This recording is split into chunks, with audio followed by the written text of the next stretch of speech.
suis hyper heureuse de vous retrouver parce qu'aujourd'hui on va parler de Misty.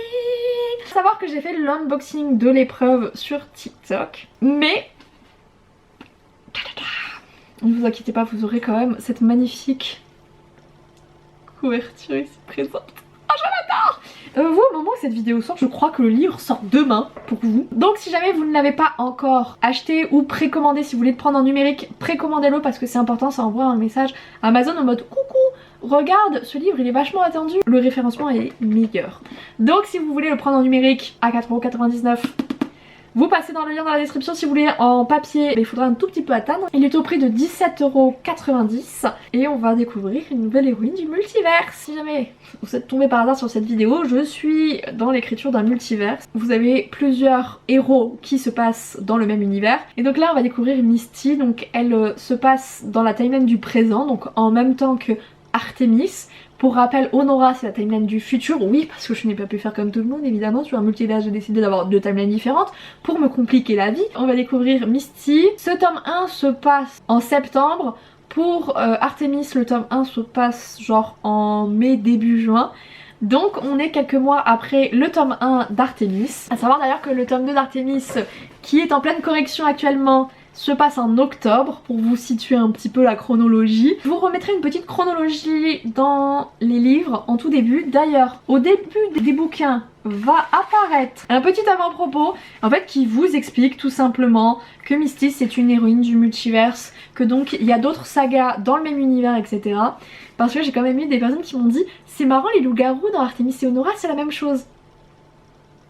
Bah oui, c'est normal, c'est les mêmes règles parce que c'est dans le même univers. Donc du coup je me suis rendu compte que c'était pas clair, et c'est vrai qu'en fait les personnes qui ne me suivent pas sur ma newsletter, sur mes réseaux sociaux et sur YouTube, bah en fait il y a marqué univers Miko, mais si tu veux c'est genre sur la première page, et dans l'ebook cette première page elle est tout de suite sautée par Amazon de manière automatique. Donc ouais, je me suis rendu compte que les gens avaient pas forcément cette information. Donc du coup j'ai rajouté un petit avant-propos pour que les gens sachent, et que comme ça s'ils ont aimé une héroïne, qui veulent un peu plus de cet univers, boum, il y en a d'autres.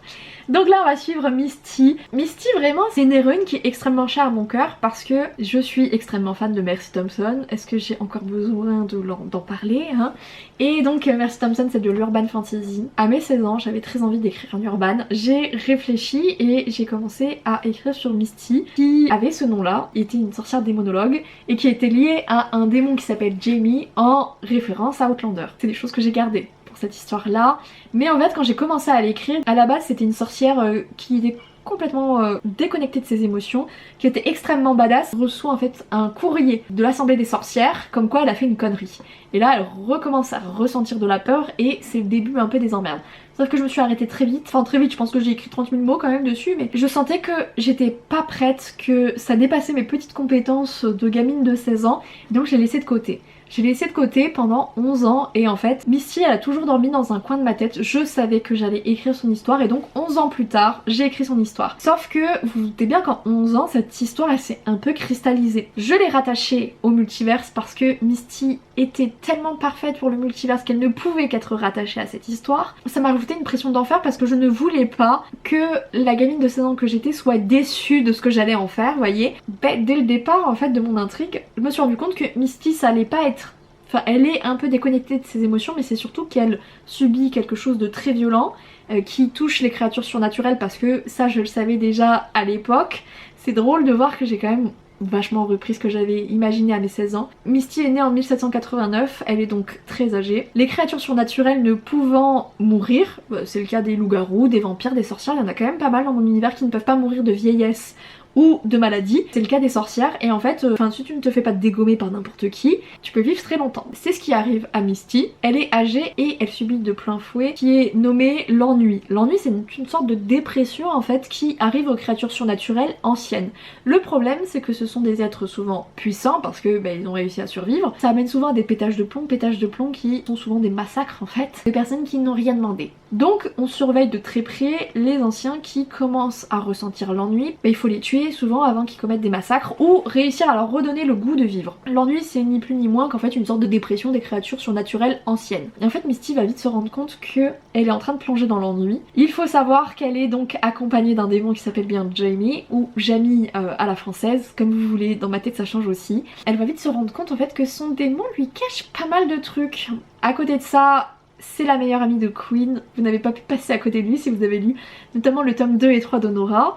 C'est un personnage qui, mine de rien, plaît pas mal à mes lectrices. Et c'est peut-être parce que je l'adore, donc du coup je mets tout mon amour dans l'écriture. Les personnes qui apprécient beaucoup Queen, elles vont adorer Misty parce que on en apprend énormément sur le lore, donc sur l'histoire de Queen.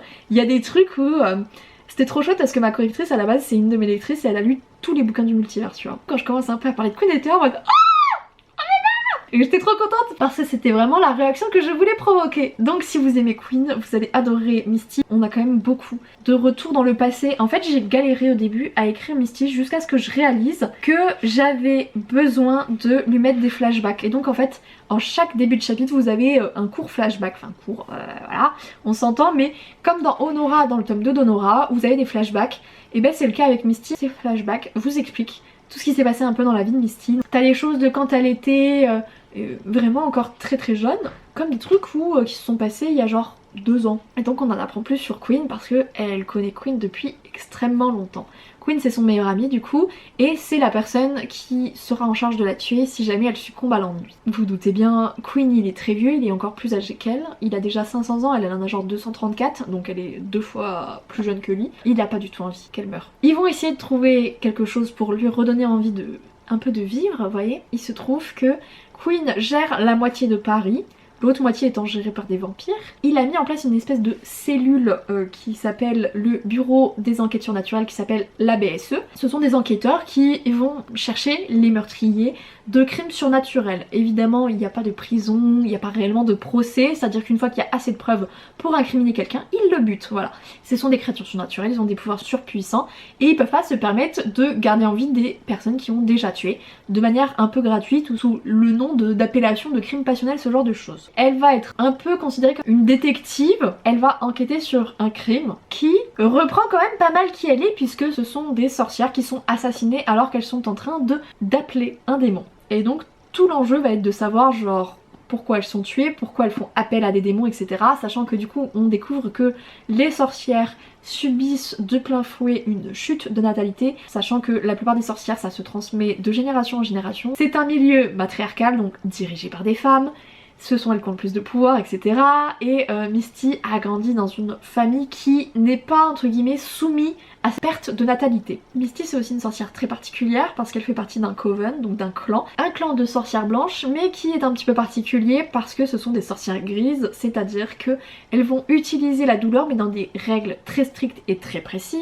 En l'occurrence, elles n'ont pas le droit de provoquer cette douleur, mais elles peuvent se faire du mal pour retirer cette douleur là et la récupérer, ou bien si quelqu'un se fait mal dans la rue parce qu'il trébuche, elles peuvent en récupérer la douleur. Par contre si elles font un croche-patte et que la personne trébuche et tombe et se fait mal, elles n'ont pas le droit de prendre cette douleur. Donc c'est quand même des règles très très particulières qui modifient un petit peu ta manière de voir la magie, hein, parce que dans les sorcières noires c'est elles butent, elles torturent, elles récupèrent du pouvoir. Les sorcières blanches elles ne font appel qu'à leur propre énergie vitale.